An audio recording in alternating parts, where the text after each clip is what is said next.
Hello everyone, welcome back to shape up your life.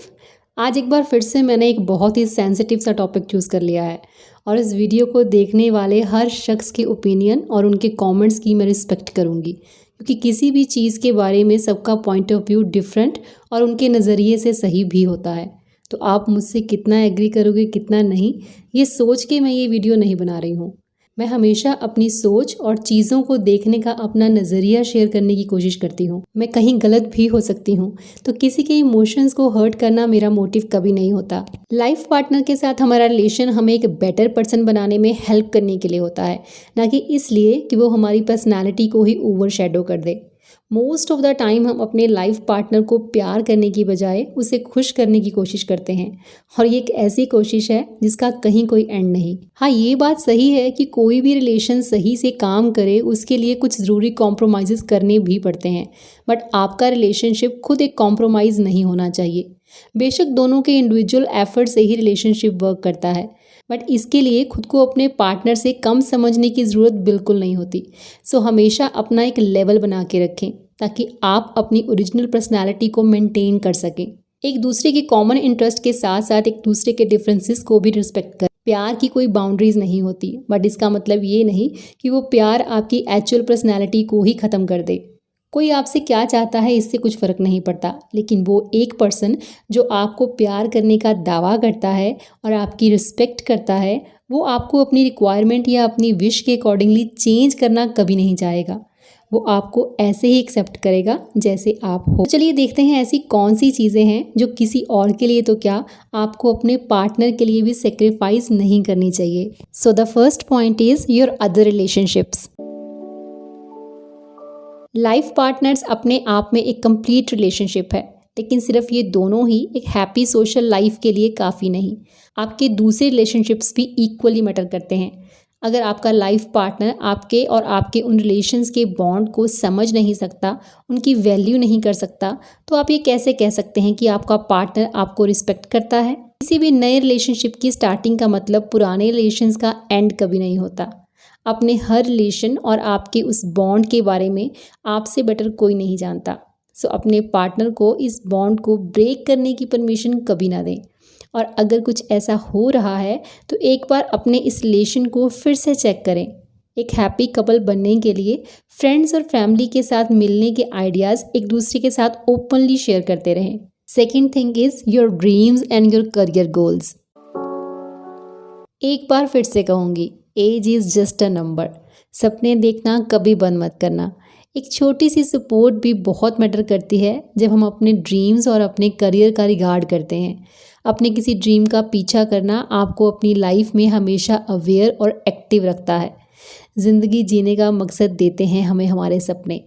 अपने बच्चों को अच्छी परवरिश देने के लिए कुछ टाइम अगर हम अपने ड्रीम्स या करियर को थोड़ा पॉज दे देते हैं तो कोई बात नहीं, लेकिन अगर आपको लगता है कि आपका पार्टनर अपनी चॉइस या अपनी ज़रूरत के हिसाब से आपके प्लान्स को डिस्टर्ब करता है ताकि आप अपने ड्रीम्स पूरे ना कर पाएँ, तो फिर मैं माफ़ी चाहूँगी, लेकिन आप गलत फ्लावर पॉट में ग्रो करने की कोशिश कर रहे हैं। क्योंकि अगर फ्लावर पॉट ही प्लांट की ग्रोथ को रिस्ट्रिक्ट करे तो उसमें फूल कैसे खिलेंगे। ना आपको ये हक बनता है और ना ही आपके पार्टनर को कि किसी के भी ड्रीम्स को अपने इमोशंस के साथ जोड़ने की कोशिश करें। और अगर ऐसा है तो बैठिए और बात कीजिए। सोचिए कि कहाँ और क्यों आपका करियर आपके रिलेशनशिप को ब्लॉक कर सकता है। बाय चॉइस होम मेकर बनना एप्रिसिएशन के लायक है, लेकिन किसी और की चॉइस से अपने ड्रीम्स को सेक्रीफाइस करके आप एक अच्छी होम मेकर भी नहीं बन पाएंगी। Third thing is your personality.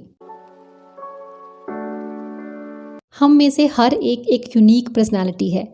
कुछ चीज़ें हमें जन्म के साथ मिली और बहुत कुछ हमने अपनी लाइफ के एक्सपीरियंसेस और एफर्ट्स के साथ भी सीखा। और किसी के लिए अपनी एक्चुअल पर्सनालिटी को चेंज करना मतलब अपनी सोल के कोर पार्ट को ही चेंज कर देना। इस चीज़ को नेचुरल ना समझें जब आपका पार्टनर आपको कुछ और बनने के लिए फोर्स करे। इट्स लाइक खुद को खुद से अलग कर देना। अपनी कुछ बैड हैबिट्स को गुड हैबिट्स में कन्वर्ट करना एक अलग बात है, बट आपकी वो एक्चुअल फॉर्म जिससे आपकी पर्सनालिटी का पता चलता है, उसे चेंज करने के लिए एक बड़े नो का यूज़ करना ही बेटर रहेगा। हो सकता है कि अपने पार्टनर को खुश करने के लिए आप खुद को चेंज करने की भी कोशिश करें, बट इसमें दो चीज़ें खराब होंगी। एक, उनकी एक्सपेक्टेशंस आपसे और बढ़ जाएंगी, और दूसरा, आप एक डिफरेंट पर्सन बन के ज़्यादा टाइम तक खुश भी नहीं रह पाएंगी। आप ऑलरेडी सही हैं, आपको किसी और के हिसाब से सही बनने की कोशिश नहीं करनी है। Fourth thing is your fun behaviour. कुछ पार्टनर्स काफ़ी इमेज कॉन्शियस होते हैं, या आप कह सकते हैं कि वो हर छोटी छोटी चीज़ को काफ़ी सीरियसली लेते हैं। और अगर आप भी अपने पार्टनर की ही तरह वैसी ही सोच के मालिक हैं तो फिर तो कोई दिक्कत नहीं। लेकिन अगर आप लाइफ को फुली इंजॉय करने में बिलीव करती हैं बिना अपनी इमेज की फ़िक्र किए, तो प्लीज़ अपने इस बिहेवियर को किसी और की सीरियसनेस की वजह से चेंज मत करिएगा। ज़िंदगी में ये फ़न मोमेंट्स ही होते हैं जो अपनी लाइफ प्रॉब्लम से फ़ाइट करने की एनर्जी हमें देते हैं। ज़्यादा सीरियस हो जाना मतलब लाइफ को बोरिंग कर देना। हर रिलेशनशिप में अप्स एंड डाउन्स होते हैं। ज़िंदगी में बहुत बार आप बहुत स्ट्रेस से भी गुजर रहे होंगे, लेकिन उसी दौरान आपको कुछ फ़न करने का मौका भी मिलेगा, उसे गवाइएगा नहीं। ये सोच के कि अभी लाइफ में बहुत टेंशन है, मुस्कुराना बंद नहीं करना, गुनगुनाना, खिलखिलाना, कभी कदम उठाना बंद नहीं करना।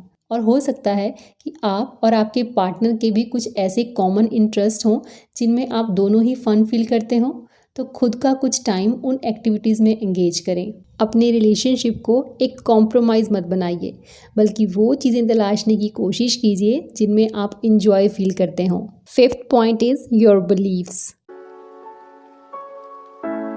हम में से बहुत से लोग कुछ सर्टन चीज़ों में स्ट्रांगली बिलीव करते हैं, वहीं दूसरे लोगों के लिए उन चीज़ों की कोई वैल्यू नहीं। हो सकता है कि आपका पार्टनर कुछ ऐसी चीज़ों में बिलीव करता हो जो आपको देखने और सुनने में काफ़ी सिली लगे, और ये ज़रूरी भी नहीं कि आपका और आपके पार्टनर का बिलीव सिस्टम सेम हो, बट इट्स फाइन। मैंने पहले भी कहा है कि इस रिलेशन में एक दूसरे के डिफरेंट थॉट्स को रिस्पेक्ट करना भी आना चाहिए। मैं तुम्हें किसी चीज़ में बिलीव करने से रोकूं नहीं, और तुम किसी चीज़ में बिलीव करने के लिए मुझे फोर्स ना करो। बस इतना सा पॉइंट और बात खत्म। क्योंकि रिलेशन ख़राब वहीं होते हैं जब हम अपने पार्टनर को अपनी सोच के हिसाब से कंट्रोल करने की कोशिश करते हैं। जब हमारी अपब्रिंगिंग दो अलग अलग घरों में हुई तो बिलीफ सिस्टम सेम हो, ये कैसे हो सकता है। Sixth and last point is your happiness.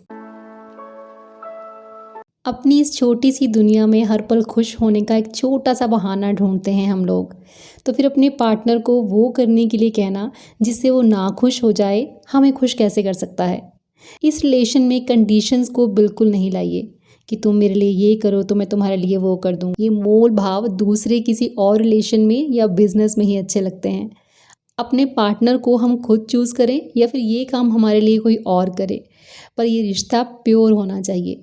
हर पल एक दूसरे की गलतियों को याद करवा के कौन सा इन्वायरमेंट क्रिएट करने की कोशिश करते हैं। हम जहाँ भी हों, जैसी भी कंडीशन में हों, हमारे आसपास खुश रहने का कोई ना कोई बहाना ज़रूर रहता है, बस नज़र उठाने की देर है। खुश रहिए, क्योंकि आप खुश रहना डिज़र्व करते हैं। ज़िंदगी में कोशिश ये की जाए कि मिलके खुशियाँ और प्यार शेयर करना है, ना कि कोशिश ये की जाए कि एक दूसरे को चेंज कैसे करना है। पहली चीज़ करने में एफ़र्ट कम लगेगा और रिज़ल्ट डेफिनेटली मिलेगा, लेकिन दूसरी चीज़ करने में एफ़र्ट ज़्यादा लगेगा और रिज़ल्ट मिलने के चांसेस काफ़ी कम हैं। किसी भी हालत में खुद की चॉइस को लॉक मत करिए, बल्कि अपने पार्टनर को ये समझाइए कि उन्हें आपको आपकी चॉइसेस के साथ ही एक्सेप्ट करना होगा। ओरिजिनल रहिए, क्योंकि ओरिजिनलिटी से बेस्ट कुछ नहीं। मिलती हूँ नेक्स्ट वीडियो में। Till then bye bye, take care and stay healthy.